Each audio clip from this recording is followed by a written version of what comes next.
t'es invité à monter les marches du Festival de Cannes. Et du coup, toutes les comédiennes sont réunies dans une pièce avant, sûrement un hôtel, j'imagine. Oui, c'est un hôtel. Ouais, pour pouvoir, grand hôtel. Un grand hôtel, pour pouvoir se faire maquiller. Donc tout le monde commence à se faire maquiller. Et puis toi, tu vois les maquilleuses défiler devant toi. Et au bout d'un moment, il y a une personne qui s'approche de toi et qui te dit en fait, on n'a pas votre couleur de peau en maquillage. À un moment donné, il y a la chef des maquilleuses qui arrive. Et là, je me dis, waouh, en fait, c'est la chef qui va me maquiller. Oh mon Dieu. Et là, elle arrive, elle me dit, désolée mademoiselle, mais on n'a rien pour vous. Mais rien, moi, j'attendais pas qu'on me donne quelque chose spécifiquement. J'attendais juste qu'on me maquille, en fait. Et là, je comprends, elle me dit, non, on n'a pas les teintes, etc. Et là, c'est comme si il y a la petite fille qui est en moi, mais qui crie l'injuste. Non, mais c'est pas normal, juste. Voilà. C'est horrible. Et qu'est-ce que t'as fait, du coup? J'ai pleuré, mais pas devant elle. Et ensuite, dans le backstage, là, il y avait un des joueurs de l'équipe de France de handball, un noir costaud. Et en fait, je lui ai raconté toute ma vie. Le pauvre, il n'avait rien demandé. il était là. Ouais. Après, on entend notamment des autres comédiennes. Non, mais tu sais, t'as pas besoin de maquillage, etc. Mais là, le truc, c'est que, en fait, c'est sa féminité. C'est-à-dire que je ne suis pas une femme à ce moment-là. Je suis autre chose. Et du coup, t'as pas monté les marches? Non. Et tu les as remontées depuis? Depuis, j'ai pris une revanche, mais bon. C'est vraiment en bas, là, parce que les mots du président de la République aujourd'hui... Est-ce que vous avez compris ce qu'il veut dire? Pardon, excusez-moi, mais... Oui. Malheureusement, j'ai compris ce qu'il veut dire. Que dit-il? Que dit-il? Il donne des gages à la France insoumise, il donne des gages pour cette histoire de cesser le feu en étant complètement hors sol. Alors certes, il y a la question du tempo, du timing, on est à la veille du 7 octobre, mais on est surtout aussi dans un moment particulier entre Rosh Hashanah et Yom Kippour, donc c'est très particulier. Ce sont les fêtes juives. Et ce sont les fêtes, donc c'est aussi un moment où il faut, on se pose beaucoup de questions sur son année. Et pour revenir sur l'année d'Emmanuel Macron quand même, on a laissé passer beaucoup de choses. On a laissé passer son absence à la manifestation contre l'antisémitisme.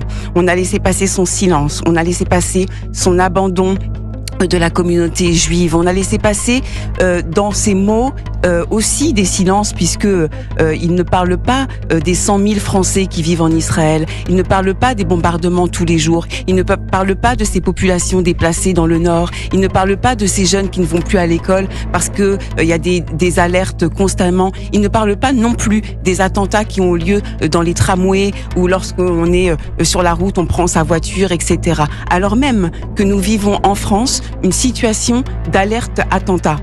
Et on ne parle plus de cette équipe d'Israël qui était accompagnée du GIGN, de la BRI, et puis du Shin Bet, etc. Ça, on n'en parle plus. On appelle à un cessez-le-feu, alors même que Israël est en train de se battre pour nous. Donc c'est irresponsable de la part du président de la République aujourd'hui de sortir un truc pareil. Je suis atterrée.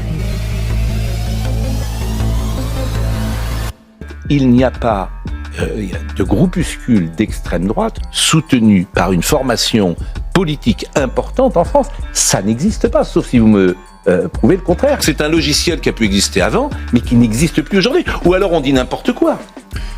Il y a plus de groupuscules d'extrême droite que d'extrême gauche aujourd'hui en France. C'est pas non plus ce que je vous dis. Il y en a plus. Le monde doit faire attention. André Vanini, ce n'est pas ce. Est-ce qu'il y a un groupuscule d'extrême droite en France qui est soutenu par une formation politique, oui ou non? Le lien direct, je ne sais pas. Des liens indirects, une filiation, oui, sans doute. Lequel? Mais je ne connais pas par cœur l'ultra-droite. Si vous connaissez, vous pouvez pas lancer des attaques aussi fortes sans les étayer. Aujourd'hui. Enfin, moi, je sais pas. On peut pas dire peut-être, je sais pas. Mais les spécialistes connaissent les noms. Moi, je ne suis pas ministre de l'Intérieur. Je ne connais pas les noms des groupuscules d'ultra-droite. Ils existent. Darmanin l'a dit sur ce plateau. Est-ce qu'ils sont soutenus par une formation politique, oui ou non? Ça va plus loin. Ils sont financés. Je suis désolé. C'est ça qui me paraît le plus grave que tout. On ne parle pas de la même chose. La jeune garde, par exemple, c'est pas moi qui le dis, c'est Monsieur Mélenchon. Il lie son sort à la jeune garde. Mais moi, je suis pas un défenseur de la jeune garde. Mais donc, vous avez un président de la République qui renvoie dos à dos. Oui, comme Dominique de Villepin dans un texte très long que j'ai lu hier soir. Dominique de Villepin, je vois bien que vous êtes un peu ennuyé sur mes questions. Aujourd'hui, à l'Assemblée nationale... Le danger, pardonnez-moi, c'est l'extrême gauche. Si vous le voyez pas, le danger en France, c'est l'extrême gauche. C'est tout. Les spécialistes disent qu'il y a eu plus de morts à cause de l'ultra-droite qu'à cause de l'ultra-gauche. Voilà aussi. Voilà ce que disent Eugénie Bastier. Voilà ce que disent les spécialistes. Eugénie Bastier. Au sein même de l'Assemblée, nous avons des députés censés représenter l'ensemble des citoyens qui mettent des cibles dans le dos, et ça vient de l'extrême gauche. Donc c'est même pas simplement des groupuscules, ce sont des députés qui vous mettent des cibles dans le dos. Je répète, les groupuscules à droite, les groupuscules à gauche, ils existent, mais ils ne sont pas soutenus de la même manière. C'est tout, ni plus ni moins. Cette action américaine va sans doute impliquer d'autres actions. Ah oui, certainement. Mais c'est-à-dire que Donald Trump est non seulement en train d'écrire l'histoire des États-Unis, mais aussi reconfigurer le monde. Et alors, je ne sais pas si on va parler tout à l'heure du droit international et ce qu'on peut entendre aujourd'hui sur les réseaux sociaux. Pour moi, il a mis un clou dans le cercueil de l'ONU, mais en revanche, il écrit aussi l'histoire du droit international. C'est-à-dire qu'on entend violation, violation, comme si le droit international était un slogan, mais le droit international se construit toujours par du rapport de force et des violations. Ça me fait penser à Nuremberg, ça me fait penser au droit ou devoir d'ingérence.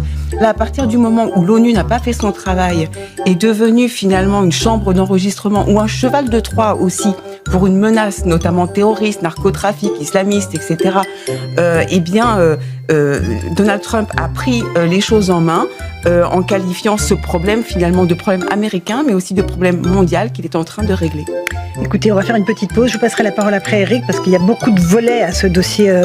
Par rapport à cette opération qui est un véritable séisme mondial, le positionnement de LFI, je trouve que ça donne un nouvel éclairage encore plus significatif de leur inhumanité.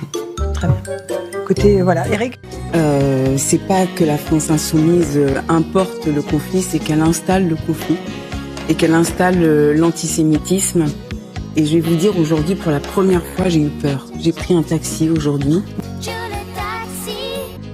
Et quand je suis entrée dans le taxi, il y avait des sourates pour dire qu'Israël devait disparaître.